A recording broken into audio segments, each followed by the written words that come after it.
फिर दिन हुआ,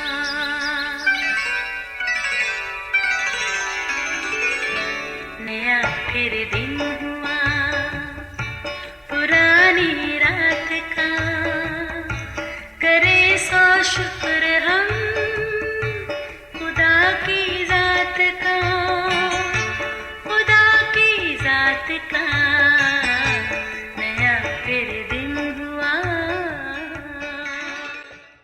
आज की आयत। मैं तेरी सब रहमतों और वफादारी के मुकाबला में जो तूने अपने बंदा के साथ बरती है बिल्कुल हेच हूँ, क्योंकि मैं सिर्फ अपनी लाठी लेकर इस यर्दन के पार गया था और अब ऐसा हूँ कि मेरे साथ 2 वॉल हैं। पैदाइश 32 बाब 10वीं आयत। अजीज़ों, आजकल हम खुदा के एक खूबसूरत वादे को बार बार याद करते हैं जो उसने अपने बंदे इब्राहिम से किया था कि अगर तू आसमान के सितारों को गिन सकता है तो गिन, या रेत के ज़रों को गिन सके तो भी गिन ले, क्योंकि तेरी नस्ल ऐसी ही होगी। और फिर इसहाक इब्राहिम का अहद का फर्जंद ठहरा। आगे इसहाक के 2 बेटे ईसाऊ और याकूब पैदा हुए, मगर खुदा का इब्राहिम से किया वादा अब भी कायम था। इन दोनों में से छोटे बेटे याकूब के लिए खुदा का मंसूबा देखने में आया। फिर हालात भी कुछ ऐसे बनते गए, सो याकूब के लिए रास्ते भी हमवार होते गए, मगर इसके लिए उसे अपने वालिदैन के घर को विदा कहना पड़ा। अगरचे ये उसके लिए खुशकुन बात तो नहीं थी, मगर बाप इसहाक की दुआ से वो कदरे मुतमईन था। उसकी अगली मंजिल उसके मामू लाबन का घर था जो हारान में रहता था। दौरान सफ़र जहाँ उसे रात पड़ी, उसने पास से पत्थर उठाया और अपने सरहाने तले रखा और सो गया। ऐसे में उसने अजीब सा ख्वाब देखा। एक बड़ी सी सीढ़ी जिसका सिरा आसमान तक था, इस पर चढ़ते उतरते फरिश्तों के हमरा ऊपर खड़े खुदावन को भी देखा। यहाँ पर खुदा ने उसके बाप दादा इब्राहिम और इसहाक का वादा उसके लिए फिर से दोहराया और कहा, जिस जगह तू लेटा है मैं तेरी नस्ल को दूंगा और तेरी नस्ल ज़मीन के गर्द के ज़रों की मानद होगी। अजीज़ों, खुदावन की तसल्ली बख्श बातें याकूब के लिए अनजाने सफ़र में इंतहाई खुशकुन थी। सुबह बेदार होने पर याकूब ने भी खुदा से मन्नत मानी और खुदा से वफादारी का अहद भी किया और सरहाने रखे पत्थर को सतून की तरह खड़ा करके इसके सिरे पर तेल डाला। फिर आगे मशरक के मुल्क की तरफ बढ़ा। यहाँ उसने मैदान में एक कुआं देखा जिसके पास ही भेड़ बकरियों के 3 रेवड़ बैठे थे। यकीनन चरवाहे इसी कुएं से अपने रेवड़ों को पानी पिलाते थे। उसने उन्हें मुखातिब करते कहा, मेरे भाइयों, तुम कहाँ के हो? पता चला वो हारान के हैं और नहूर के बेटे लाबन को जानते हैं। साथ ही उन्होंने इशारा करके कहा, वो देखो, उसकी बेटी राखल अपने बाप की भेड़ बकरियों को यहाँ पानी पिलाने ला रही है। याकूब ने उठकर कुएं के मुंह पर रखे पत्थर को लुढ़काया और अपने मामू लाबन के रेवड़ को पानी पिलाया। ये राखल के लिए अजीब सी बात थी। फिर उसने उसे बताया, मैं तुम्हारे बाप का रिश्तेदार हूँ और रिबका का बेटा हूँ। उसने राखल को चूमा और चला चला कर रोया। तब राखल ने दौड़कर अपने बाप को खबर दी। लाबन अपने भतीजे को मिलने दौड़ा, उसे गले लगाया, चूमा और फिर घर ले आया। सो वो पहले तो महीना भर उनके हार रहा। फिर जब उसने याकूब के हाल का इल्म हुआ, उसने कहा, तुम मुफ्त में मेरी खिदमत क्यों करे? मुझे बता कि तेरी उजरत क्या होगी। उसके मामू की 2 बेटियां थीं, लिया और राखल। छोटी खूबसूरत थी जो याकूब को पसंद आई। उसने अपने मामू से कहा, मैं राखल की खातर 7 बरस तक तेरी खिदमत करूँगा। सो याकूब अपने मामू लाबन की राखल के लिए 7 बरस तक खिदमत करता रहा, जो उसे चंद दिनों के बराबर मालूम हुए।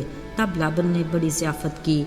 शाम हुई तो राखल की बजाय लिया को याकूब से ब्याह दिया, ये कहते हुए कि हमारे ये दस्तूर नहीं कि पहलोठी से पहले छोटी को ब्याह दे।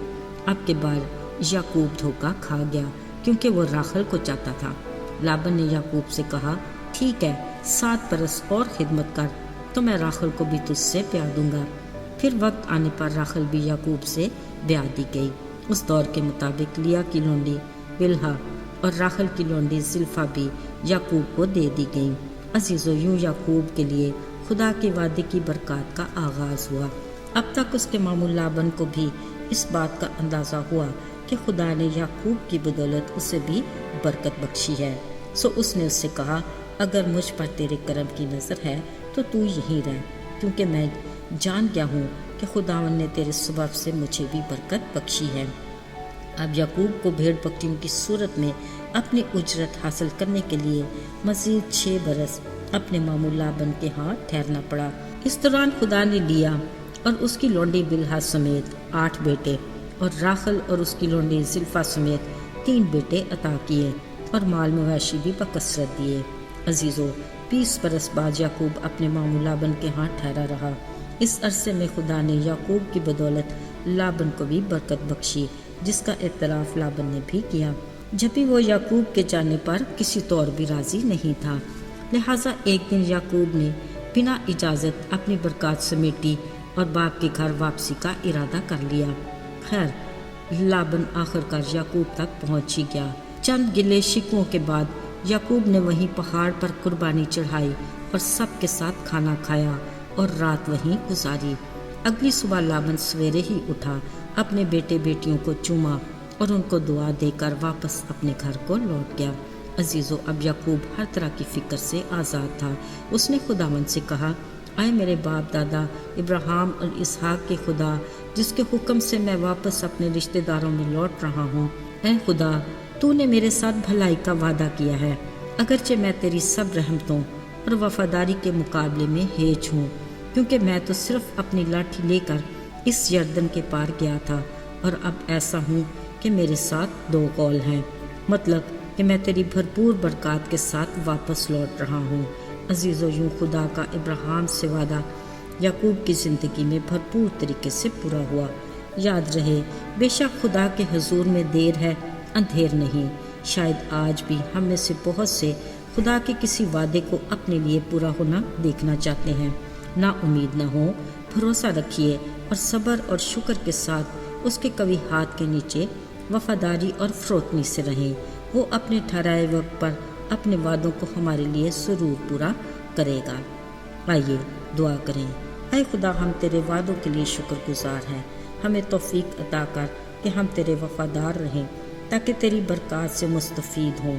ہمیں اپنے میں مضبوطی عطا کر اور اپنی رفاقت میں جوڑے رکھ۔ یسوع کے فتح مند نام میں مانگتے ہیں، آمین۔